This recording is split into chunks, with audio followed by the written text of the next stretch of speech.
ఘనమైన విజయం మనం సాధించగలమని చెప్పి మనం ఊహించలేదు.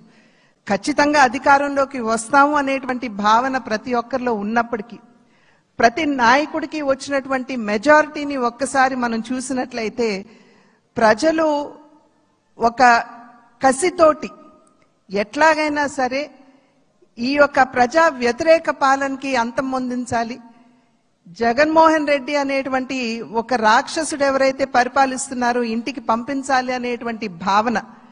ఏదైతే వారి మనసులో కరుడుగట్టి ఉన్నదో అది వారు బయటికి చెప్పకనే వారు ఓటు మాధ్యమంగా తెలిపినటువంటి నేపథ్యంలో వారందరికీ కూడా, తెలుగు ప్రజలందరికీ కూడా నా ధన్యవాదాలు నేను తెలియజేస్తున్నాను. ఒక పక్క అనూహ్యమైనటువంటి విజయం అని చెప్పి మనం అందరం చాలా సంతోషపడినప్పటికీ, రెండవ పక్కన మనం ఈ విజయం నుండి నేర్చుకోవాల్సినటువంటి పాఠాలు కూడా ఉన్నాయి అని చెప్పి గ్రహించవలసినటువంటి అవసరం ఉన్నది అని చెప్పి గట్టిగా విశ్వసిస్తున్నాను నేను.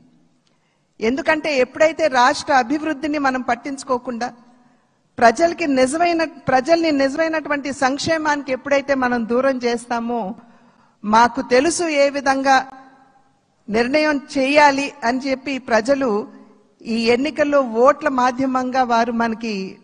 ఒక హెచ్చరిక ఇచ్చారు అని చెప్పి నేనైతే భావిస్తున్నటువంటి నేపథ్యం. కనుక ఈ యొక్క అనూహ్యమైనటువంటి విజయాన్ని, ఈ పరిణామాన్ని మనం గెలిచాము, అధికారంలోకి వచ్చాము అనేటువంటి భావన కన్నా ప్రజాహిత పాలనని, సుపరిపాలనని ఏ విధంగా ప్రజలకు అందించాలి అనేటువంటి విషయం మీద ఖచ్చితంగా మనం అందరం కూడా దృష్టి కేంద్రీకరించవలసినటువంటి ఆవశ్యకత చాలా ఉంది. ఆ సందర్భంలో ఈ మూడు పార్టీల యొక్క కలయిక, ఒక్కసారి మూడు పార్టీల యొక్క ఆలోచన విధానాన్ని గనక మనం తరిచి చూసినట్లయితే, భారతీయ జనతా పార్టీ ఆది నుండి కూడా, ఎప్పుడైతే భారతీయ జనతా పార్టీ ఏర్పడిందో ఆనాటి నుండి కూడా సబ్కే సాత్ సబ్కా వికాస్ అనేటువంటి ఒక సంకల్పంతో ముందుకు వెళ్తున్నటువంటి వైనం మనందరికీ తెలుసు. అదేవిధంగా నందమూరి తారక రామారావు గారు తెలుగుదేశం పార్టీని స్థాపిస్తున్నటువంటి సందర్భంలో సమాజమే దేవాలయం, పేదవాడే దేవుడు అనేటువంటి ఒక విశ్వాసంతో ప్రజల మధ్యకు వచ్చినటువంటి నేపథ్యం. అదేవిధంగా జనసేన ఆవిర్భావం చూసినా కూడా సమాజంలో ఎక్కడైనా సరే పేదవాడికి, సాధారణ పౌరుడికి గనక అన్యాయం జరిగినట్లయితే గళం విప్పి ప్రశ్నిస్తాము అంటూ ముందుకు వచ్చినటువంటి నేపథ్యం.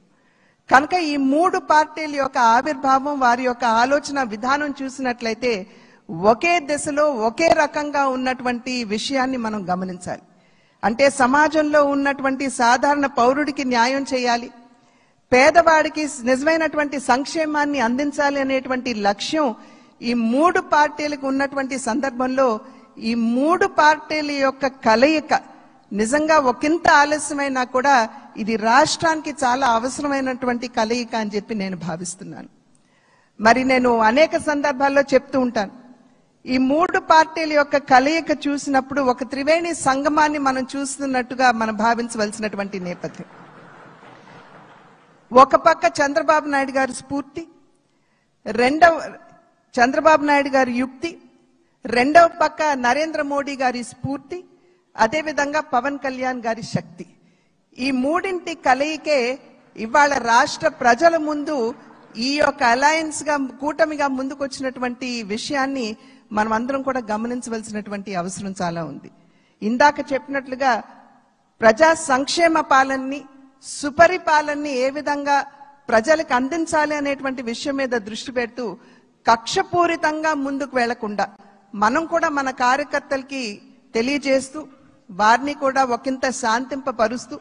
ఎందుకంటే గడిచిన 5 సంవత్సరాల కాలం వారు ఎదుర్కొన్నటువంటి సమస్యలు ఏదైతే ఉన్నాయో, ఇబ్బందులు ఏవైతే ఉన్నాయో వాటి నేపథ్యంలో ఒకంత అత్యుత్సాహం కావచ్చు ముందుకు వచ్చి మరి ఏ విధంగా మనం ముందుకు వెళ్ళాలి అనేటువంటి అంశం మీద దృష్టి సారిస్తున్నటువంటి సందర్భంలో మనం సంయమనాన్ని పాటించడం మాత్రమే కాకుండా మన కార్యకర్తలు కూడా మనం సమయాన్ని పాటించవలసినటువంటి ఆవశ్యకతని వారందరికీ తెలియజేయవలసినటువంటి బాధ్యత మన మీద ఉన్నది అని చెప్పి తెలియజేస్తూ, ఏదైతే ఇప్పుడు సోదరులు పవన్ కళ్యాణ్ గారు మరి ప్రతిపాదించారో చంద్రబాబు నాయుడు గారిని మన నాయకుడిగా ఎన్నుకోవటం, నేను దాన్ని సమర్థిస్తున్నాను అని చెప్పి తెలియజేస్తూ